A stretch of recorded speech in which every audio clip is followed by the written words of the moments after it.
नमस्कार दोस्तों।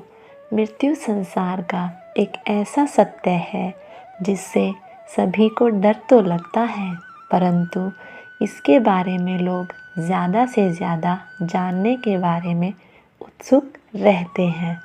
पर हर एक व्यक्ति बिना मौत को गले लगाए यह जानना चाहता है कि आखिर मृत्यु आने पर मनुष्य को कैसा महसूस होता है और उन्हें इस दौरान कैसा एहसास होता है। अगर आपके मन में भी मृत्यु से जुड़े कुछ सवाल उठ रहे हैं तो ये वीडियो आपके लिए ही है। हम ऐसे कई रहस्य बताएंगे आपको जो आपने कभी सुने भी नहीं होंगे। तो दोस्तों, वीडियो को अंत तक ज़रूर देखें।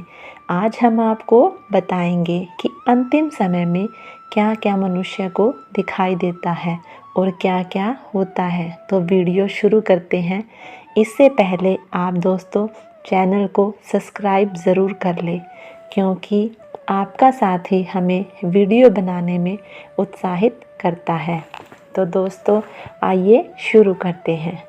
गरुड़ पुराण में एक महान ग्रंथ है। गरुड़ पुराण जो है हमारा साहित्यिक धर्म ग्रंथ है, जिसमें जन्म से लेकर मृत्यु तक का वर्णन मिलता है।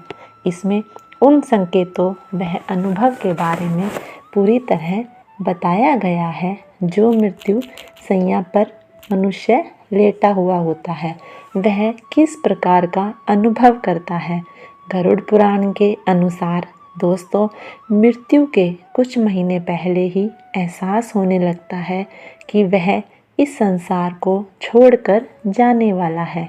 यही कारण है वह अपनी बातों ही बातों में परिवार को, दोस्तों को संकेत भी देता है, लेकिन अज्ञानता के कारण परिजन, परिवार, सगे संबंधी उसकी बातें समझ नहीं पाते। मृत्यु के आने से पहले मनुष्य का शरीर सही तरीके से काम करना बंद कर देता है। जब मृत्यु का अंतिम समय आ जाता है, जब मनुष्य की उस समय जीभ लड़खड़ाने लगती है, उसी समय उसे स्वाद आना भी बंद हो जाता है। इसके अलावा उसे बोलने में बहुत परेशानी आने लगती है। दोस्तों, यह नहीं बल्कि मौत अगर नज़दीक हो तो मनुष्य को सूर्य और चांद का प्रकाश भी दिखना बंद हो जाता है। साथ ही मृत्यु अगर कुछ दूरी पर ही है तो उस व्यक्ति को कई बार यमदूत भी नज़र आने लगते हैं।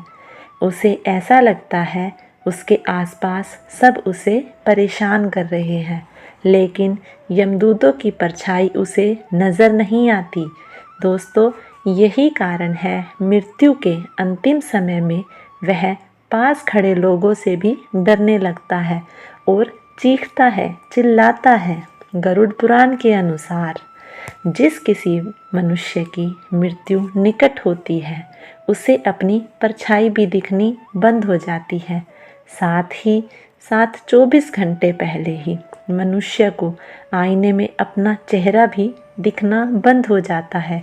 यहाँ तक कि उसे पानी में भी अपना चेहरा दिखाई नहीं देता। अक्सर लोग मृत्यु से पहले रोते भी हैं और किसी बात पर भावुक भी हो जाते हैं।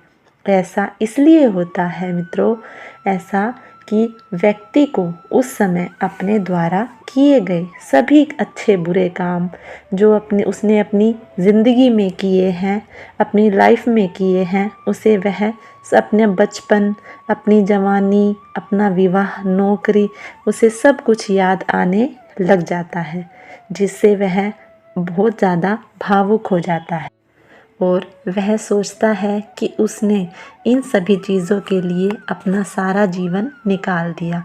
जब कोई व्यक्ति अपने अंतिम समय में यह सब सोचता है तो वह सोचता है कि वह जिन चीज़ों के पीछे ज़िंदगी भर भागता रहा, वह तो केवल संसार की मोह माया थी और वो उन्हें पाने के चक्कर में कभी परमात्मा का नाम ले ही नहीं पाया।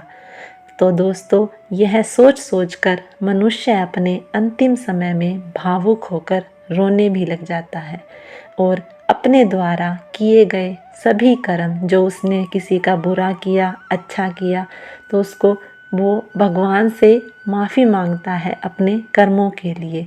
इसके अलावा गरुड़ पुराण यह भी बताया गया है, मरने से पहले व्यक्ति के शरीर में एक अजीब बदबू आने लगती है, साथ ही उसके शरीर में कोई संवेदना नहीं बचती।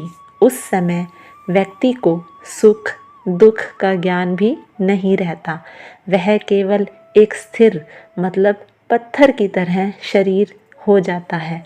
यह वह समय होता है दोस्तों जब मनुष्य का शरीर तो साथ छोड़ देता है, पर उसका दिमाग भूतकाल मतलब हमारी बीती हुई बातों को याद करता रहता है, जहाँ उसने कई तरह के अच्छे वह बुरे कर्म किए हुए हैं।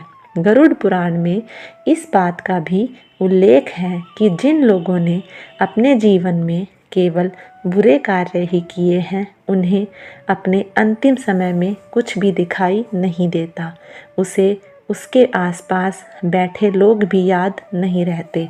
इस दौरान वह व्यक्ति अगर आईना भी देख लेता है तो उसे अपना चेहरा भी बहुत बेकार दिखाई देने लगता है। और जिन लोगों ने अपने जीवन में अच्छे कर्म किए हैं, प्रभु का नाम लिया है, दान पुण्य भी किया है, गरीबों की सहायता की है, उन्हें मृत्यु के समय एक विशेष प्रकाश दिखाई देता है।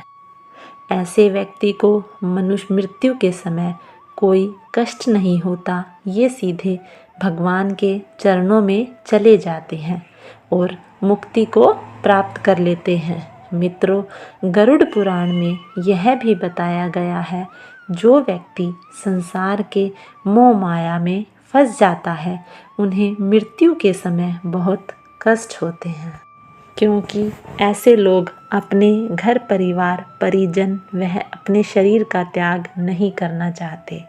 उन्हें ऐसा लगता है कि अभी भी इस संसार में भ्रमण करने के लिए बहुत सी चीज़ें हैं जिन्हें वह छोड़ना तो नहीं चाहता, पर जब उसी समय यमदूत उस आत्मा को लेने के लिए आते हैं तो वे आसानी से अपने शरीर को नहीं त्यागते, जिसके बाद यमदूतों को अपनी ज़्यादा शक्ति लगानी पड़ती है और आत्मा को ज़बरदस्ती निकालना पड़ता है।